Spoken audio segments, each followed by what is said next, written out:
On the news, 27.5 trillion naira 2024 appropriation bill passes second reading at House of Representatives.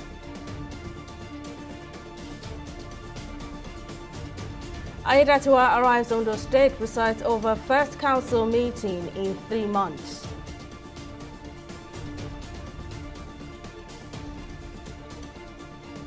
And Pharmaceutical Society of Nigeria urges investigation into alleged misuse of drug funds by CEOs of federal health institutions.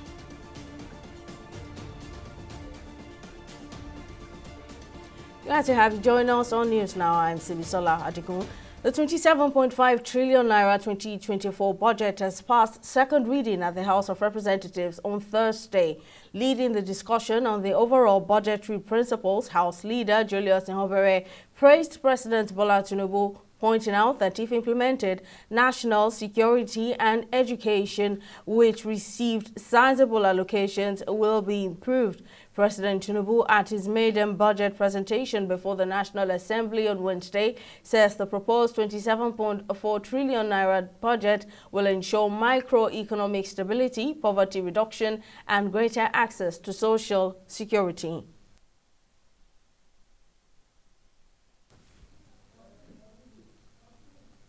Meanwhile, Minister of Finance and Coordinating Minister of the Economy, Wale Edo, and his counterpart in the Ministry of Budget and Economic Planning, Abubakar Bagudu, have defended the borrowing plan of President Bola Tinubu as proposed in the 2024 appropriation bill. Speaking to journalists, Edo says the budget deficit reduction from 6.1% to gross domestic product to 3.88% is a huge change from unlimited borrowing to focusing on revenue and expenditure management. On his part, Bagudu expressed confidence that the Tinubu administration would ensure adequate implementation of the 2024 budget. But the direction of travel is that in order to stabilize the Nigerian economy for rapid inclusive growth, there is going to be less reliance on borrowing. The budget deficit is being brought down from about 6%, 6.1% of GDP to 3.88% of GDP. That's a huge change in direction from unlimited and limitless borrowing to focusing on revenue, and as we heard earlier from Mr. President, focusing on expenditure management to give value for money with expenditure and to raise revenue. And we heard that the key target is to increase tax to GDP, the proportion of tax to GDP from roughly under 10% now to 18% by the time of, in a couple of years' time. And that target is a hugely ambitious one, but which clearly we need to meet in order to reduce, as I said, the reliance on borrowing. Revenue generation, however, remains a major fiscal constraint to Nigeria's fiscal viability. However, the Presidential Task Force is working, and the results of the Presidential Task Force are yielding fruit. The target is to increase the ratio of revenue to GDP from the current less than 10% to 18% of GDP. After months of bickering between the executive and legislative arms of government in Ondo State, the Deputy Governor, Lucky Aiyedatiwa, has presided over a State Executive Council meeting in Akure, the state capital, on Thursday. The EXCO's meeting took place after months of political wrangling between the Deputy Governor and Governor Rotimi Akeredolu's loyalists. The crisis was occasioned by the absence of the governor, who has been out of the state for months due to ill health. President Bola Tinubu had invited the opposing sides to a meeting in Abuja when it was decided that the Deputy Governor should continue to discharge his duties as Deputy Governor. Well, let's speak further on this development in Ondo State. Political affairs analyst Fey Lawson joins me on the news. Thank you for your time. So finally, Ondo State has held its first EXCO meeting. How do you think the leaders in the state should pursue the issue of governance going forward? Thank you for having me. The political situation in Ondo State is such that cause for worry, and it is gladdening that today the deputy governor led the state executive council meeting, which has held for a number of months now since Governor Akredolu began his medical leave. Unfortunately, there has been practically a seizure on governance since Governor Akredolu departed Ondo State, because ordinarily in his absence, it is expected, even by law, that his deputy continues to preside over the business of state.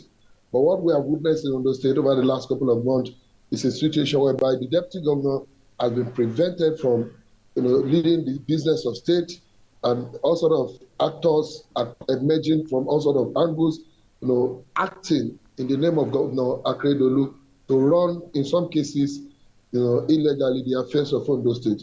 So it is gladdening that the deputy governor is now being seen coming to lead the state executive council, but we do hope that this will not just be for the visuals or for the sake of let us, see it, since the people are already, making allegations that the state cannot continue to function without a proper system, including the state executive council. Well, I want to believe that this is going to genuinely give responsibility of presiding over the state in the absence of Governor Akredolu to his deputy, as the people are anticipating. All right, now at this time, what role do you think that the opposition in Ondo State should be playing now that peace has been restored? Well, for us, the biggest opposition to what is happening in Ondo State is not any political party. It is the people of Ondo State.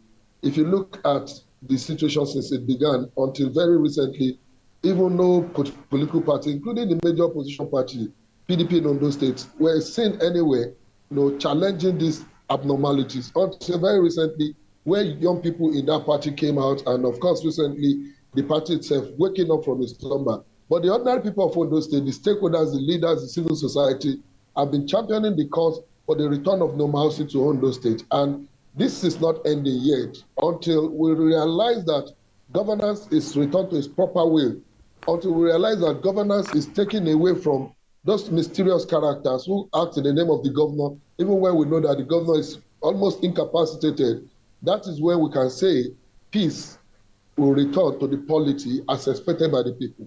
But we must also commend the fact that opposition political parties are waking up from their slumber. Just this afternoon, the PDP secured an injunction from the High Court in Ondo State, stopping the inauguration of the caretaker committee that was already put together by some of these characters who are, in Governor Akredolu's cabinet, to impose caretaker committee members on the 18 local government and, of course, the additional LCDAs that have been created in a mysterious manner in Ondo State. So these are the roles expected of the opposition.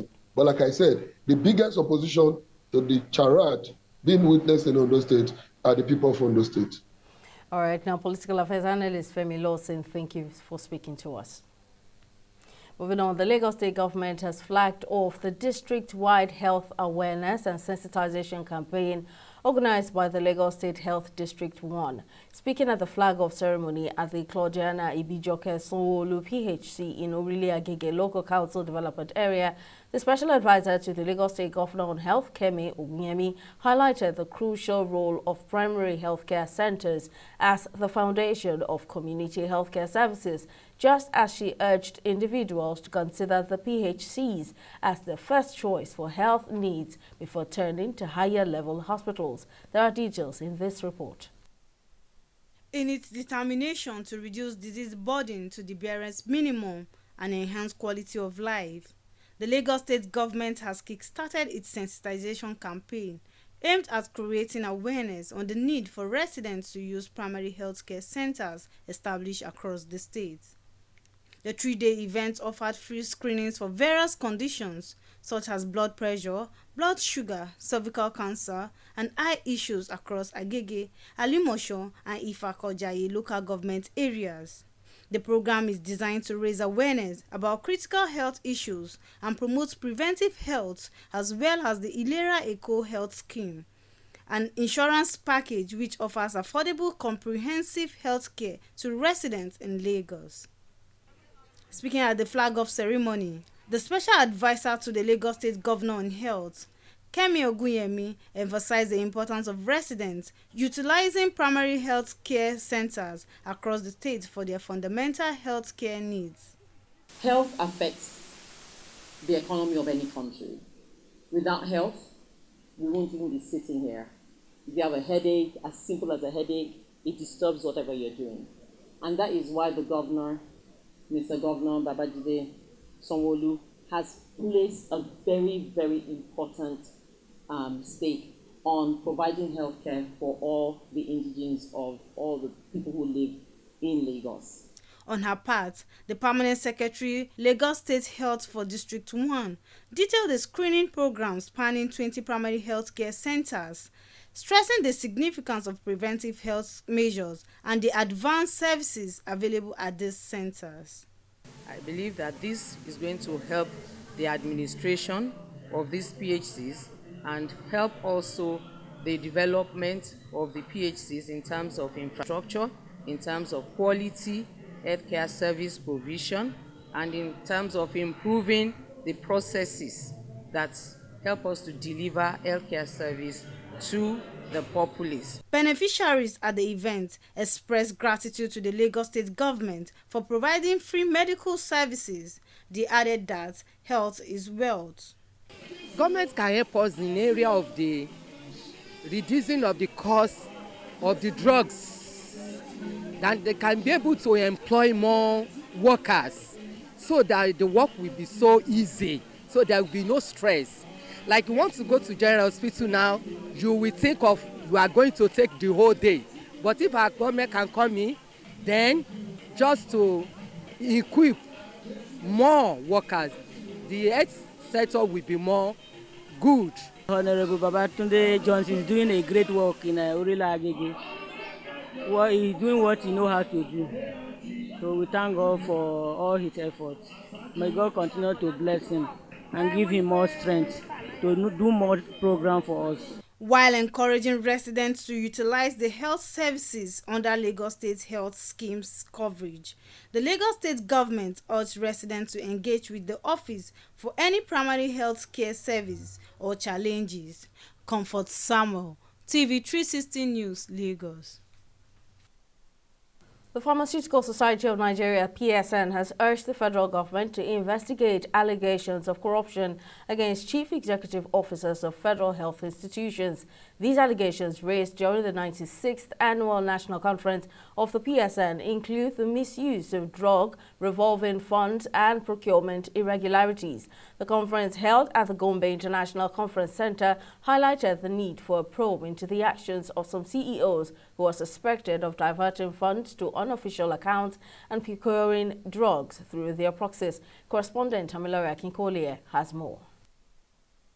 The PSN as a pharmaceutical body is not known to be flippant, so the concerns raised about the diversion of funds and procurement of drugs through proxies at their just concluded 96th annual conference is an allegation that cannot be wished away.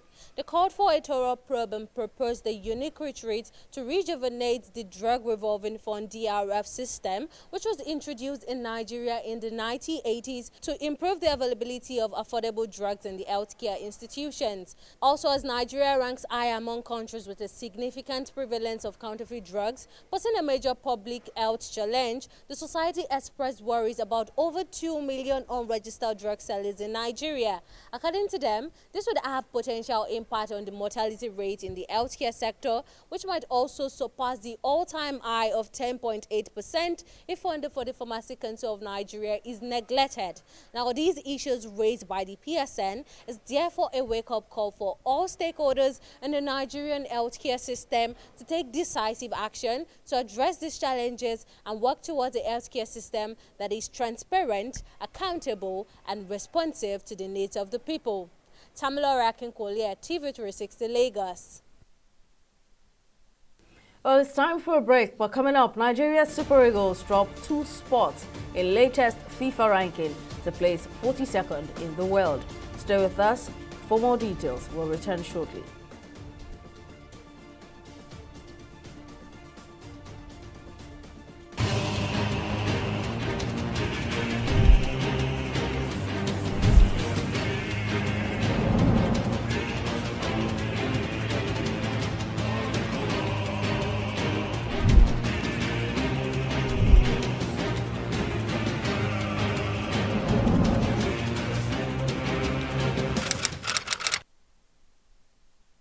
In the last 3 years, we have built a multi-purpose center, which is the envy of all in our constituency. And I can tell you that the people who are living there are already enjoying it. Guy, do you think what this man just said is true? See, I seriously doubt. I'm sure it's one of those their silly lies. And wait, do you know there's a way to find out if these things he's saying is true or not? This is the Construct app. It gives people like us a sure way to track implementation of constituency projects. It gives valid and verified information on location of projects, amounts allocated, amount funded, the level of job done, and even the profiles of concerned legislators. You and I can post directly on this app. Are you serious? This is the Go-To app if you want to know how our Commonwealth is being expanded by the government. Wow. Let's even see if what this man said is true. Show me. The Construct app is developed by Other People Nigeria with support from USAID and is available on both Google Play Store and Apple Store. And it's true. Of course, I told you.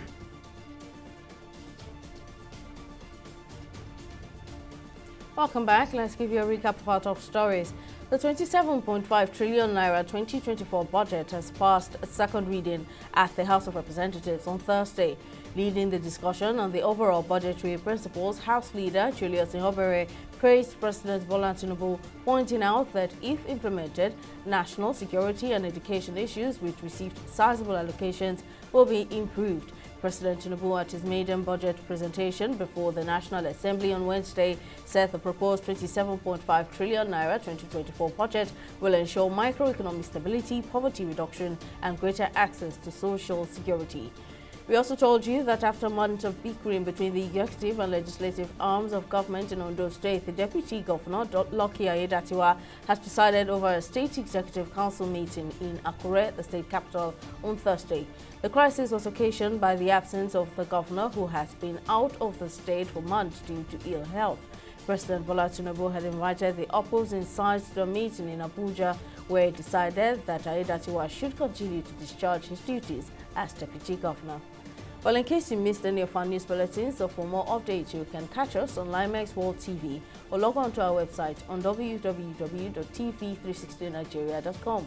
You can also follow us on our social media platforms on Twitter, Instagram, and YouTube at TV360 Nigeria, or download our mobile app on Google Play Store and Huawei App Gallery. On Facebook, we're at TV360 Online.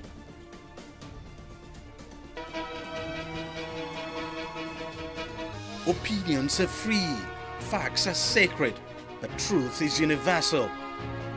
How, in practical terms, can we, for instance, de-escalate the tension? President must see himself as the President of the Federal Republic. We know where the enemy is. 3 places, the Lake Chad Basin, the border area between Nigeria and Cameroon, and then the Sambisa Forest. On Digi360, we give you a complete dose of everything. Opinion, facts, and undiluted truth. I hardly believe what politicians say in this part of the world. A new Nigeria is possible, a future is possible.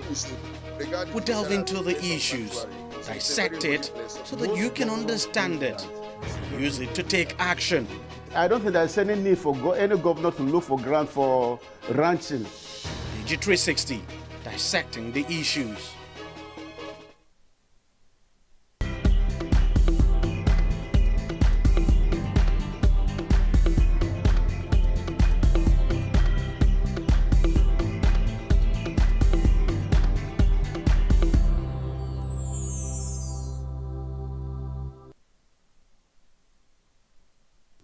Time now for some business news. Tamilore Akinkwole is on standby.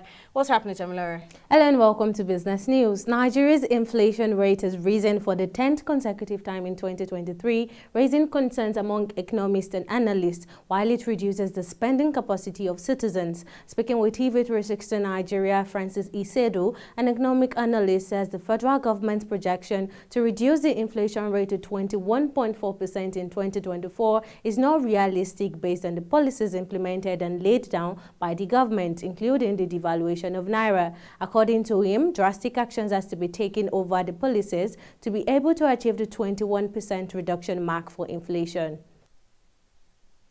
Our inflation rate currently is about 27, if I'm right. We're doing about 27 right now. So the government is looking at reducing it to like 21, which to me is very, very unrealistic.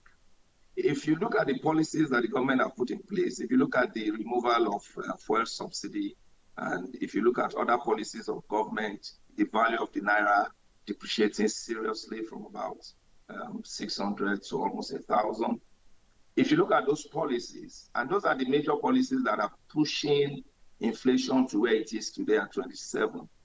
So if something is not done about those policies, about the oil policy, about the exchange rate, if nothing is done about those policies, then I don't see how inflation can come down. I don't see how prices of things will come down in this year. So the government achieving 21% is unlikely. The African Development Bank has slashed down growth projection from 4.3% to 3.8% for the African economy in 2024 in its revised economic outlook for the period. The bank had earlier in May projected the African economy to grow by 4.0% in 2023 and 4.3% in 2024. The bank explained that the downward forecast in GDP growth for the continent is predicted upon slow post-COVID-19 recovery, climate change shocks, political instability, and weak global growth, as well as high interest rates. We'll take a break here and be back with stock market reports.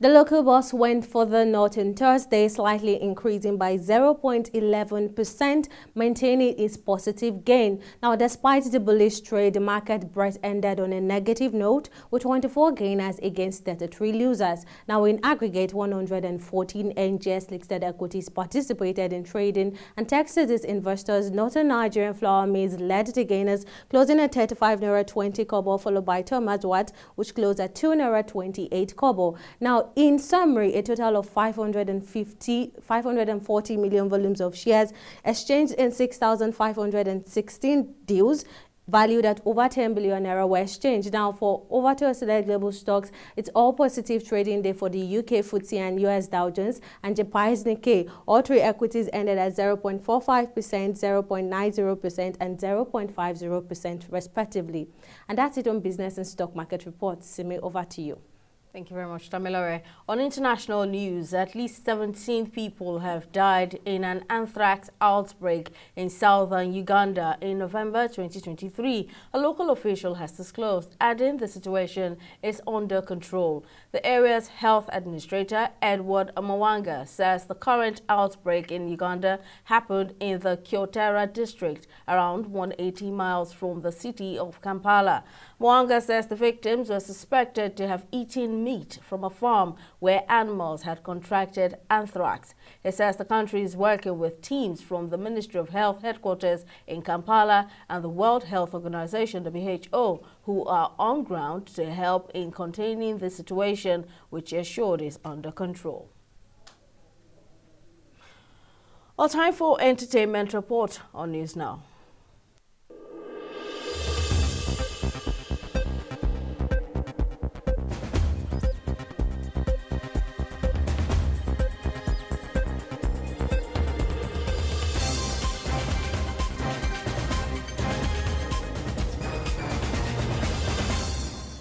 In a recent turn of events, popular rapper Oladipupo Oladimeji, known as Oladips, has refuted claims that he staged his death as a publicity stunt for his latest album. The confusion arose after his management released a statement on November 15, announcing the rapper's alleged demise on November 14. Addressing the rumors on his Instagram story, Oladips pointed fingers at Q Dot for perpetuating the claims of a dead ox as he rushed to declare him alive on social media at a time his family was unsure. The controversy surrounding Oladips' alleged death raises question about the boundaries between promotion strategies and sensationalism in the entertainment industry. Embattled American rapper and music executive Sean Combs, popularly known as Diddy, has stepped down as chairman of the media company Revolt TV. The company in a statement said the move was necessary to enable Revolt to focus on his mission. Revolt was founded by Diddy alongside media executive Andy Sean in 2013, aimed at showcasing hip-hop culture and black voices in the United States. In recent times, Combs has been embroiled in several lawsuits and allegations of sexual assault, which he has fully denied the allegations, tagging them as fabricated claims and attempts at money grabs. That's it on entertainment news on News Now. Tamilore Akinkoli at TV 360 Lagos.